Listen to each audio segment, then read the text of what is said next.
Hey guys, it's Tiny Tom Logan back with another video for you, and today we're going to be taking a look at a water cooling kit. But what I wanted to do is, I'm going to be testing this later on, but I wanted to give you a good look what was in the box and kind of give you a kind of an explanation on my thoughts of what are in the box as well, rather than just showing you the bits, chucking it in a case and testing it. We'll go about it this way. Anyway, it's from XSPC, and XSPC are right up there at the kind of the top few manufacturers that I always turn to for water cooling parts, especially if I'm recommending stuff for kind of people that, you know, starting on their water cooling journey. And the XSPC kits are brilliant because they do come with everything you need. Anyway, we'll cover that in a minute. This is one of their new kits anyway, and they've got a new pump. It's basically the D5, but XSPC have got their D5, you know, XSPC branded D5s now. They've got a new reservoir that supports it as well. And then basically what they've done is they've teamed that up. The kit I've got has got an RX360 radiator, which is the 60mm thick radiator, and then we've also got the Rasa CPU block. But if we spin it round, basically there are quite a few different types. RS360, RX, EX, AX, there's lots of different kind of radiator kits. Pumps, you can get the D5, which we've got with the Vario, or the X2750, which is the all-in-one jobby. Black reservoir, clear reservoir, there's so many options. I really like, I can't remember what side it is, there it is. I really like this picture that's on the bottom of the box as well. I think that's quality. That'd make an awesome picture, or as in like poster for your wall, or like a desktop background or something for all of us proper nerds.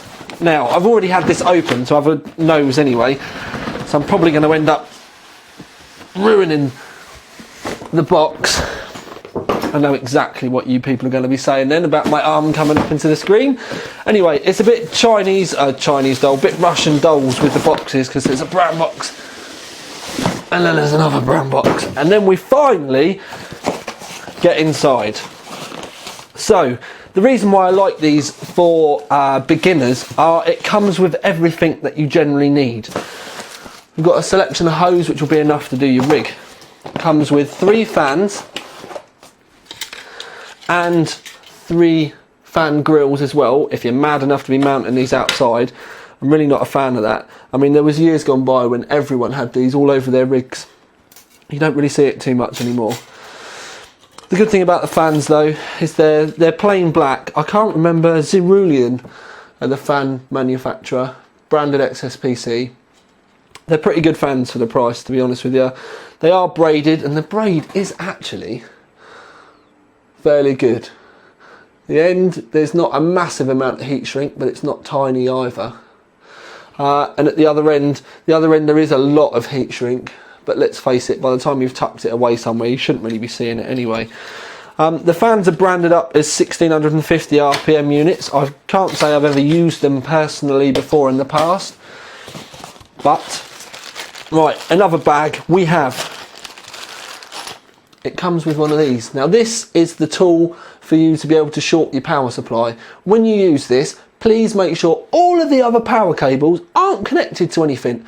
It's a waste of time using this if you've still got the power all in your GPU and everything, because there's still a risk that there might be that little trickle of power going through there, or you may end up with water going into the actual power connector itself. You never know. So when you use this, no other power connectors are connected other than for your pump, obviously.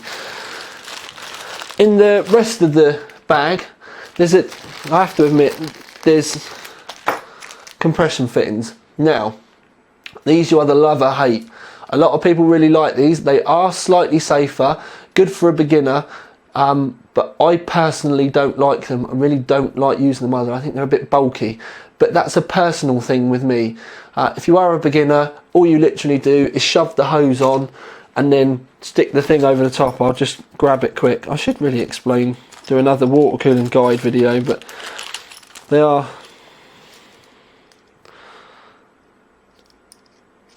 come on, there we go. Right, so you unscrew the end, blah, stick this bit over the hose, and then you push the hose on. So push on, and then all you do is you then screw that back over, and it locks the hose in place. So you've got you know, basically less of a chance of leaks and stuff. But to be perfectly honest with you, I use 7/16" hose, and that's internal diameter hose, 1/2 inch barbs, and I don't even use clips. The other thing that's in here is a set of radiator mounts. Again, if you're crazy enough to be using the kit on the outside of your case. But like I said, you would have to be crazy because it's not 2005 anymore. Right, inside the kit. Now what I'm going to do, I'll move all that stuff out the way. In fact, I'll put this way. What I want to do is zoom you in a bit. Whee! Bonk! Let's see how far in we are. Woohoo! Yeah! Right, yeah, I'm in quite a good mood tonight. This is the mount for the RASA, but it's the AMD mount. So if you did want to use this on your AMD kit, I shouldn't really bother opening it, but never mind, I just want to show you. Come on. Why is everything so difficult? Right. Haha! Ta-da! There we have it. That's the AMD mount. And the thing is there's little mounts in the side all the way around that you can, if you want, put LEDs into, and then all of this lights up, like on that picture that I showed you before. See, it can end up looking like that. Quite clever, really. It's a brilliant design in that respect. It's very, very aesthetics based. And also, if you're a bit of a modder like me, you saw how easy that little plate just pulled out then. Get your spray can out, boys and girls. Customise it. Right, so we'll have a look at the actual block itself. So pop it open, instruction manual, lovely, lovely. If you're a man, you will take that out and throw it away. And then when you realise you haven't got a clue what you're doing, you'll then get it back out the bin again.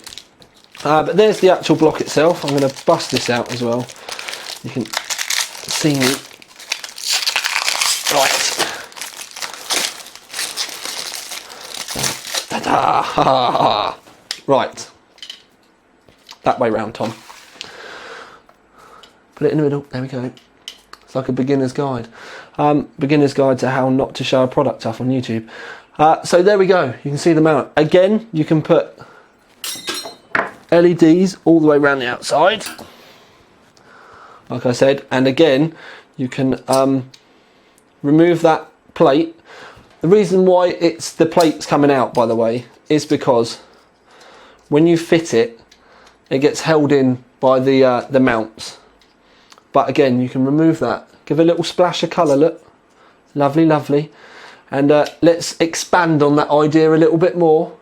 Say, for argument's sake, you've got a red and white rig, red LEDs, white plate. Expand with it. You can obviously have different colour LEDs and a different colour thing, and really use it to your advantage.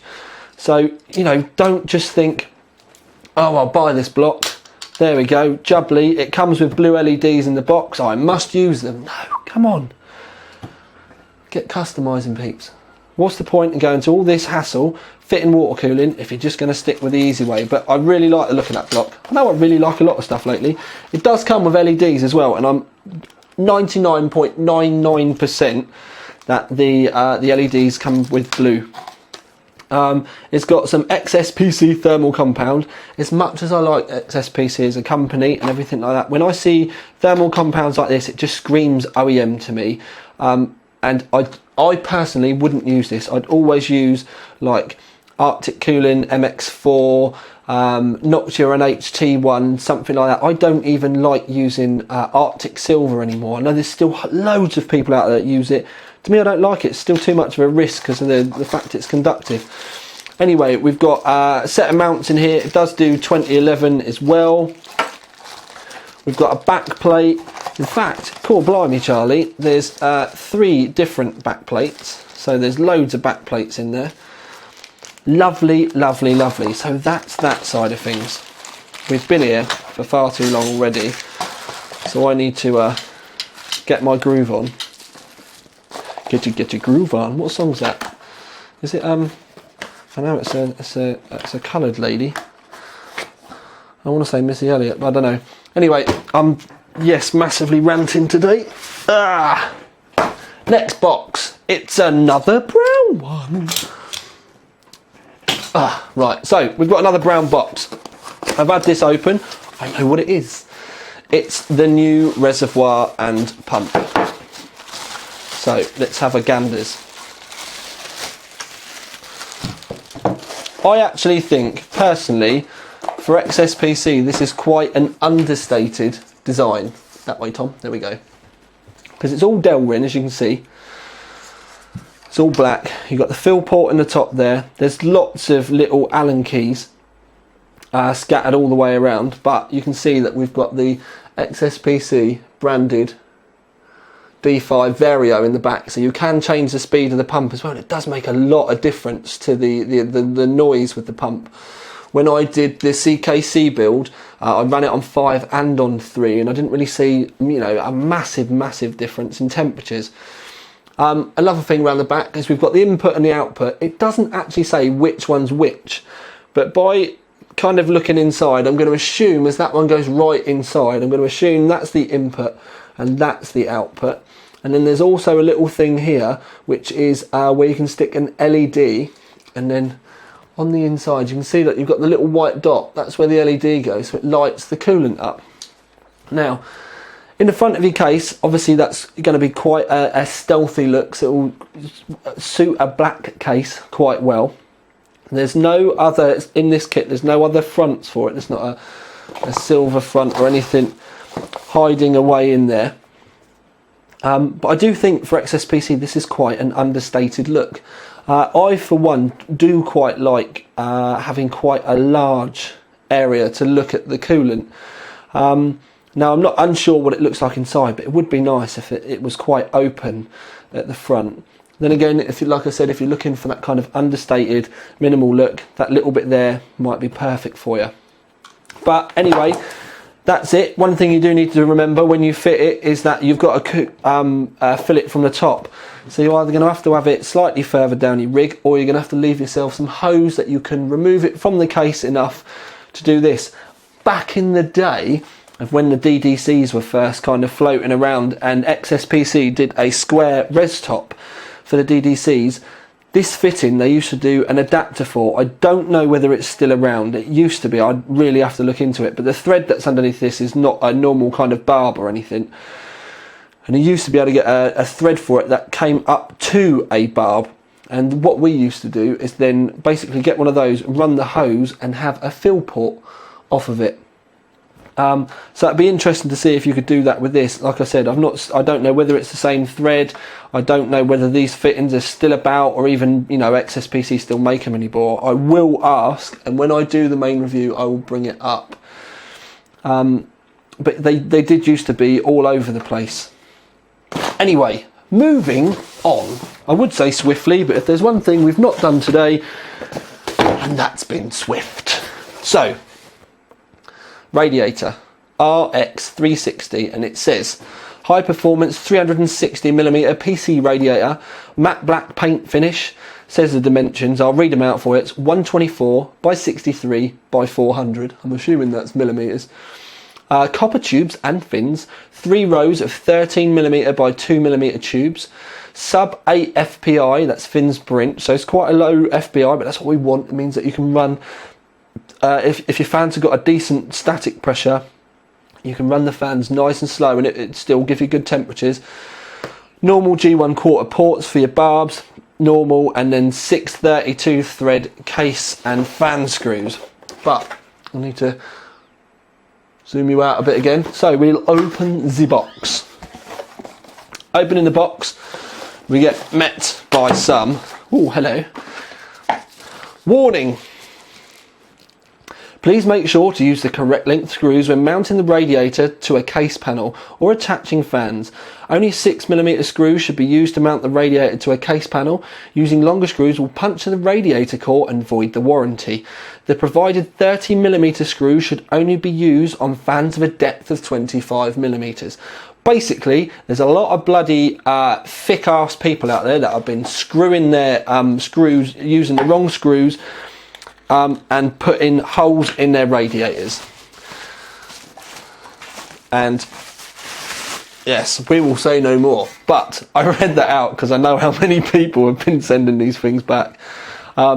Anyway, and it's because, like I said, they've just been like wagging their screws in, thin edges of the fans bending and everything. But anyway, the radiator itself. If we have a look, the end tank isn't actually that massive. I've used this radiator in many reviews in the past. It's one that I turn to quite a lot. End tank isn't massive, just enough for the barbs really there at the top. The end tank on the other side, very, very thin. There's no bleed screw or anything there at all. We've got an XSPC logo. I don't know whether the light's going to pick it up in the side there. I really can't see because I've got a light right in my face, so I can't see whether you can see it. And then there's another one on that side. I'll look a little bit further back for you and hopefully that you can see it. Matte finish. It's going to be real stealthy. There's not really much I can say other than that. Like I said, 60mm thick. This is what I would call a normal thickness radiator, but there's many of you out there that call them double thickness. It does come with a set of screws, and I'll just get the screws out. The screws you have in there, there are enough screws to do one bank of fans, or there is 4 really short screws if you're going to be just fitting it into the top of the case, because obviously then you don't need to fit all of the screws, and then you use the long screws for the fans on the other side. It would be nice if they would send 2 sets of long screws with these, because a lot of people do end up using stuff for push-pull now. But anyway, that is your radiator. Now, one thing I will say, it's a brilliant kit, and I do mean a brilliant kit, and for a beginner to be able to grab it, buy it, awesome, really, really like it. But straight away, for me personally, I would, as far as those parts are concerned there, so not the radiator, because that's obviously brilliant, those parts there, if you're an experienced water cooler, I would personally be saying to you, you should be buying these parts separately. And by that I mean getting fans that are going to suit your rig or something like that. Because a lot of the time you might already have fans, you might be thinking about changing them. So that is a place that, do you know what I mean, you could be making changes. Also with the barbs and those other mounts and stuff, I would personally be thinking about different barbs and stuff like that. But you know what I mean. And the hose, there's nothing wrong with the hose at all, but there's many people out there that are going to want to use red hose, blue hose, black hose, pink hose, whatever. Maybe slightly smaller hose, maybe slightly bigger hose. You might need more. So for me personally, I would buy the parts individually and then make sure I got the right ones of these. But like I said, for a beginner, it's brilliant because it's all there. You can start your water cooling journey and start to learn from there. Or you've seen the stuff that you need in the rig. This is, you know, if you're going to be buying your bits individually, then you know what you're going to need. But so that's my thoughts on this, and there's nothing wrong with these. I'm just saying, for an experienced water cooler or someone that's making a really tarty build, something that they're going to want to show off, these bits wouldn't personally be on my list, to the point that when I do the review, I'm not even going to use these at all. Because of the way I need to set up my my testing, I'm going to be using the same fans on all of the rads that I'm going to be testing, so I won't be using the XSPC rads, because otherwise it won't be fair. If I end up testing just a radiator or something, it'll be different. So I'm not going to be using any of this. If I was to buy this kit, these would all be things I would personally replace, and it's one of the things I see on a lot of the forums as well, is a lot of people end up, you know, getting them and end up upgrading the barbs, upgrading this, upgrading that. So what you need to do is kind of work out what's going to be cheapest. Is it going to be better for you to get the kit and then buy other bits, or is it going to be better for you to buy the bits separately and then get the select bits that you want? But oh look, we're 20 minutes in. So that's my kind of thoughts on this kit. You can expect to see it in a rig very soon. For the eagle-eyed amongst you, you will probably already know what case I'm going to be putting this kit in to test it. But that will be coming in the hopefully not too distant future. Excuse my cough. When I test this kit, what I will be saying is to do a CPU, just a CPU loop with such a massive radiator, it would be a little bit overkill, to the point where it would be kind of pointless as well. So what I've gone and done, XSPC have sent me their Razer GTX 680 water block as well. So when I test this kit later, we're going to be testing the RX360 and the D5 pump kit with a 680 in the loop as well. And the 680 is also going to be part of my static test equipment for when I do water cooling reviews going forward, because it looks like I might be doing this a little bit more often. Anyway guys, this is Tiny Tom Logan going to love you and leave you, because my phone keeps going off, so somebody obviously wants to talk to me. Out. Bam, bam, bam, bam, bam, bam.